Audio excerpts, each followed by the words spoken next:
la familia, el hogar, y no tanto la comunidad entera. Y se enseña también aquí la sujeción al marido, en ese pasaje de Tito. Vamos a leer salteado el otro pasaje de 1 Timoteo. Leímos en 1 Timoteo 5, ahora vamos a leer 1 Timoteo 2, de 2:8 hasta 3:15, pero también salteado. Y aquí nos está hablando Pablo de la selección, de cómo escoger ancianos y diáconos, o sea, los ministros, los líderes de la iglesia primitiva.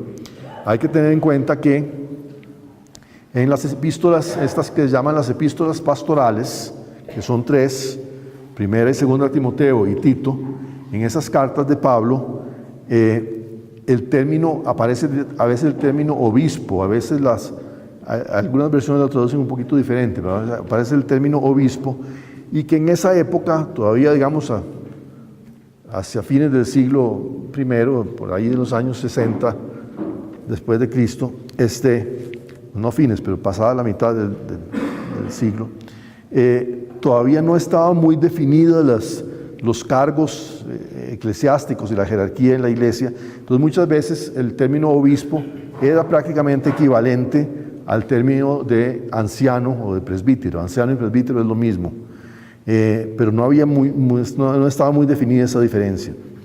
Digamos que en nuestras comunidades, aunque obviamente los líderes de la comunidad no tienen un cargo, digamos, de ministros ordenados de la iglesia, no lo son,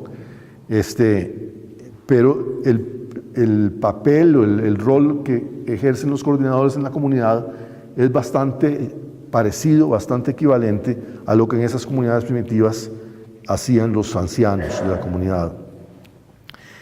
Voy a leer entonces algunas partes salteadas de ese pasaje. Versículo 2:8 dice: quiero pues que los hombres oren en todo lugar llevando hacia el cielo unas manos piadosas, sin ira ni discusiones. Y aquí, bueno, posiblemente está refiriéndose a que los hombres, los varones, tienen más la tendencia a pelear, a discutir entre sí. Entonces dice que levanten las manos y que sean ellos los que hagan las oraciones, pero que las hagan sin ira ni discusiones. Asimismo que las mujeres vestidas decorosamente se adornen con pudor y modestia, etc. Versículo 11, la mujer oiga la instrucción en silencio, con toda sumisión. No permito que la mujer enseñe ni que domine al hombre, que se mantenga en silencio. Ahí da todo el ejemplo de Adán y la caída y todo esto. Versículo 1 del capítulo 3. Es cierta esta afirmación: si alguno aspira al cargo de episcopo o obispo, desea una hermosa obra. Es pues necesario que el episcopo sea irreprensible y casado una sola vez, sobrio, sensato, educado, hospitalario, etc. Versículo 8. También los diáconos deben ser dignos, sin doblez, no dados a beber mucho vino ni negocios sucios, que guarden el misterio de la fe con una conciencia pura. Versículo 11. Las mujeres igualmente deben ser dignas, no calumniadoras, sobrias, fieles en todo. Los diáconos sean casados una sola vez y gobiernen bien a sus hijos y su propia casa, porque los que ejercen bien el diaconado alcanzan un puesto honroso y grande de entereza en la fe de Cristo Jesús.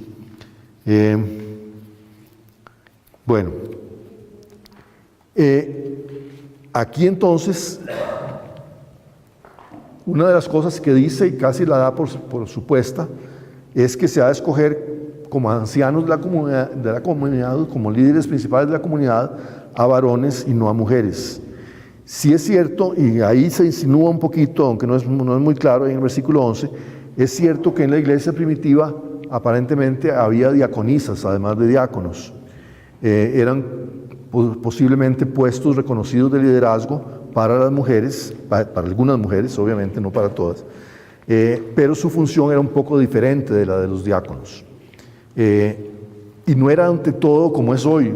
La función de los diáconos, ni la de los presbíteros, ni la de los obispos, no era como es hoy una función principalmente litúrgica, no, era una función más de servicio, de liderazgo, ¿verdad? Más en la forma en que se da en nuestras comunidades. Aquí establece una analogía entre ser un anciano en la comunidad y ser un padre. En los versículos 4 y 5 dice: que gobierne bien su propia casa y mantenga sumisos a sus hijos con toda dignidad, pues si alguno no es capaz de gobernar su propia casa, ¿cómo podrá cuidar de la iglesia de Dios? Entonces, que gobierne, o mejor que presida la casa con autoridad, porque la autoridad se ejerce personalmente.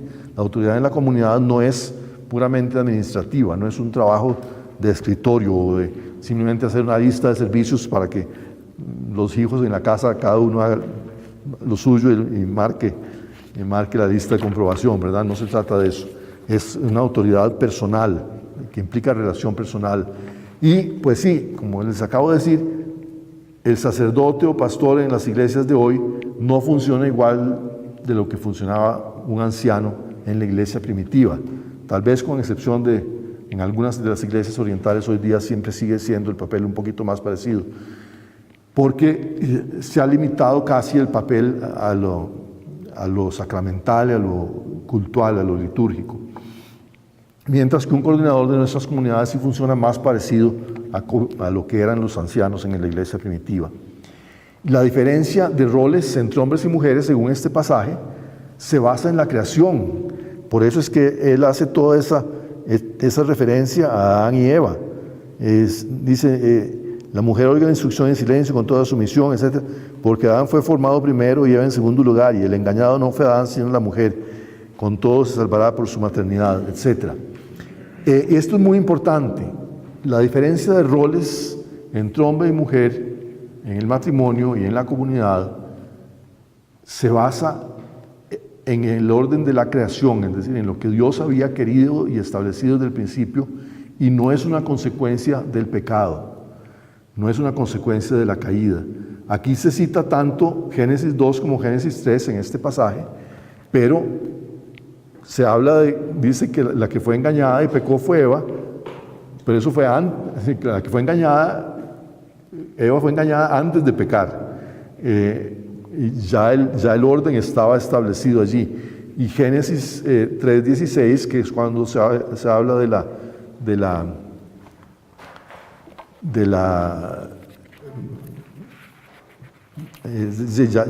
dentro de las consecuencias del pecado.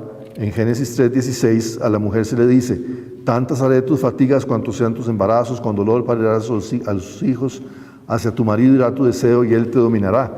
Eso sí, ahí se pone eso como una consecuencia del pecado, pero lo de que él la dominará es una mala consecuencia. Eso no es lo mismo que el ejercicio de la autoridad que estaba puesto ya desde antes. Y de hecho es por eso mismo que el responsable primario de la caída, si le entendí bien más o menos eso nos decía el padre en la misa, el responsable primario de la caída es Adán, aun cuando Eva fue la que fue engañada primero. A él se lo pone como responsable primario porque él era el cabeza, él tenía el deber de haber impedido aquello. En cierta forma, casi que la pregunta de Dios a Adán pudo haber sido: ¿dónde estabas? ¿Dónde estabas cuando la serpiente engañó a tu mujer, verdad? Pero ahí también es importante ver el poder de convencimiento de la mujer. Claro, pero eso es otro IGP. Bueno, la tarea de enseñar se entiende aquí. ¿Por qué es que se dice que la mujer escuche en silencio y que no permito que la mujer enseñe? Eso es también muy discutido y se podría ampliar mucho, pero básicamente es por esto, porque el enseñar se ve aquí como una forma de ejercicio de autoridad, y eso es lo que a nosotros los modernos nos cuesta mucho entender. El enseñar es una forma de autoridad. ¿Por qué? Porque es decirles a los demás qué es lo que tienen que hacer.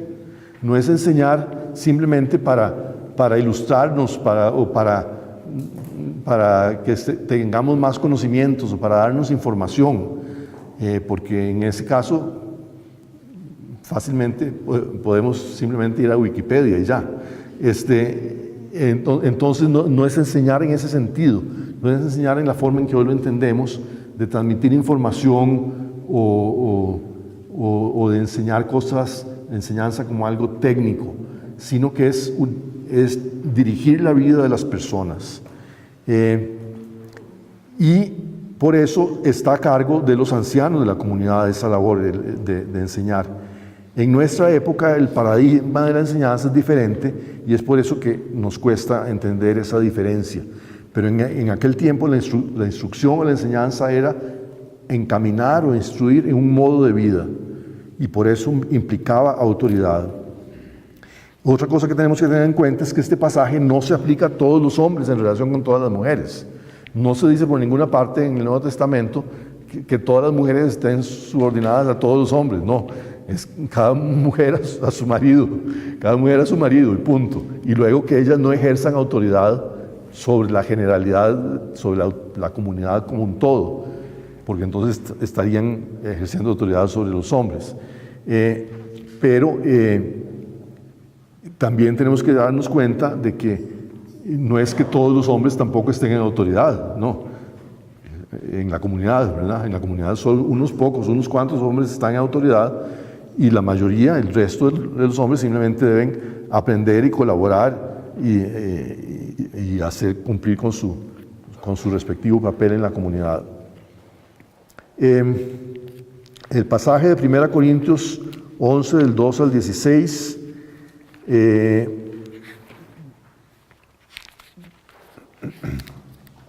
pues también establece la diferencia entre cómo deben conducirse los hombres y las mujeres en la comunidad.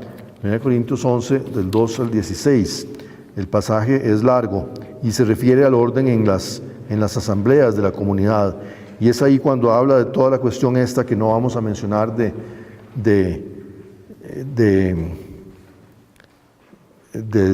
que la mujer ore con la cabeza cubierta y que el hombre no, etc. Pero comienza diciendo, quiero que sepan que la cabeza de todo hombre es Cristo y la cabeza de la mujer es el hombre y la cabeza de Cristo es Dios. Y ahí sigue desarrollando lo de cubrirse la cabeza o no. Y en general pues habla de una diferencia. Después dice, todo eso de cubrirse la cabeza lo trata muy ampliamente en el resto del pasaje. Pero el énfasis principal es eso, de que hay una diferencia de autoridad. Y lo que es muy importante es eso de que dice, la cabeza de todo hombre es Cristo y la cabeza de la mujer es el hombre y la cabeza de Cristo es Dios. Y esto nos indica otra vez que la diferencia de roles entre hombres y mujeres no tiene que ver con el pecado, no es una consecuencia de la caída, no es que a causa del pecado entonces Dios pone al hombre como cabeza de la mujer, no, es más bien, incluso aquí Pablo lo relaciona con la misma Trinidad, dice la cabeza de Cristo es Dios, la cabeza de Cristo es Dios Padre. Entonces en la Trinidad hay un orden y ese orden se refleja también en el matrimonio. Al final, en el versículo 16 dice, de todos modos, si alguien quiere discutir, no es esa nuestra costumbre, lo de los velos o no velos, ni la de las iglesias de Dios. Lo que indica es que de alguna manera había una manera de proceder en las comunidades de ese tiempo que todas aceptaban y Pablo piensa que ese proceder era importante y quiere mantenerlo. Último pasaje que también solo vamos a ver en una forma pues como por encimita, en la misma primera carta a los Corintios, capítulo 14, del 33 al 40, y sigue hablando todavía del orden en las asambleas, y en este caso lo de los carismas y todo esto. Y dice en el versículo 32, como en todas las iglesias de los santos, las mujeres cállense en las asambleas, que no les está permitido tomar la palabra, antes bien, estén sumisas como también la ley lo dice. Si quieren aprender algo, pregúntenles a sus propios maridos en casa. ¿Acaso ha salido de ustedes la palabra de Dios o solamente ustedes han llegado? Etcétera. Ya el resto no es muy relevante. Una manera de entender esto, ¿por qué dice Pablo esto? Las mujeres no hablan en las asambleas. Hay muchas interpretaciones, muchas maneras de entenderlo. Una que podríamos seguir es que se trata de un contexto de conversación en la asamblea de la comunidad tal vez después de recibir una instrucción, después de recibir una enseñanza que da dirección, y que se refiere al orden apropiado que las mujeres deben seguir en esas conversaciones, que no hablen por respeto a su esposo, pero los mismos estudiosos, los exégetas, estudiosos de la Escritura, incluso los que apoyan y están de acuerdo con todo esto de los roles de hombres y mujeres y todo, no hay un consenso entre ellos de cómo entenderlo. Lo que sí se deduce claramente es que Pablo está poniendo cierta limitación a las mujeres para guardar el buen orden. Dice al final, como también lo dice la ley, probablemente se refiera a la subordinación y no a la cuestión de lo de no hablar. Lo interesante es que eso indicaría que entre los cristianos había una postura sobre esto incluso más fuerte que la de los judíos. Y entonces la ley podría ser la ley de Moisés o bien las instrucciones de los rabinos. Y termina diciendo en el versículo 37, se me perdió el pasaje. El versículo 37 termina diciendo, si alguien se cree profeta o inspirado por el Espíritu, reconozcan en lo que les escribo un mandato del Señor. ¿Por qué un mandato del Señor? Bueno, probablemente esto podría indicar que Jesús enseñó algo en este campo que no nos quedó en los evangelios y ya no tenemos constancia de lo que Jesús enseñó. Pero Pablo lo da por entendido, lo da por sabido. Hay otros indicios en los mismos Hechos de los Apóstoles de que Jesús enseñó algunas cosas, de que los primeros cristianos sabían cosas que el Señor había dicho, pero que no se conservaron como palabras suyas en los evangelios, sino nada más como instrucciones que los apóstoles luego transmiten. Bueno, para concluir, y concluir también este carril de verdades básicas, los principios y patrones de la familia que se nos mencionan en esas escrituras también son válidos en el nivel comunitario. Sí, lo que se nos enseña sobre la familia también vale para la comunidad. Mujeres y hombres son iguales ante Dios, iguales en dignidad y en valor, pero diferentes y complementarios en sus roles o en el orden que ocupan en la comunidad. Y la naturaleza de la autoridad en la familia y en el gobierno de la iglesia o de la comunidad son similares entre sí, pero también se diferencian en algunos sentidos. Bueno, tal vez podemos, creo que tenemos, no sé cómo andamos con el tiempo, Mauricio. Bueno, tengamos algunas preguntas. ¿Saben qué? Las mujeres pueden hacer preguntas.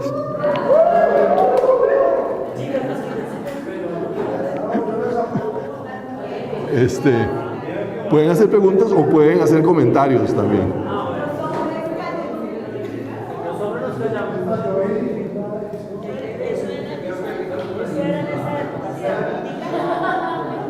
Bueno, a ver, sí, David, ¿qué decías? A ver, hermanos, por favor. Varias de las cosas que has mencionado definitivamente rayan en el contexto en el que muchos de nosotros nos movemos. Y pongo un caso particular que es el caso de nuestro ámbito laboral. Me refiero a nuestro porque nosotros trabajamos en un lugar. Y he tenido que enfrentarme a esta situación en reiteradas ocasiones en el que tocar ese tema de que la mujer está subordinada al hombre es motivo de ofensa para muchas mujeres. Tanto que inclusive acciones caballerosas casi ya naturales, hablo de mí pues y de mis hermanos comunitarios también, que es abrir la puerta, que es el primero, que es lo primero que mujeres, ese tipo de cosas, es considerado una ofensa. ¿Es que acaso me cree inútil? ¿Es que acaso cree que no puedo abrir la puerta? ¿Es que acaso cree que no puedo? Entonces, ante situaciones como esas, bueno, muchas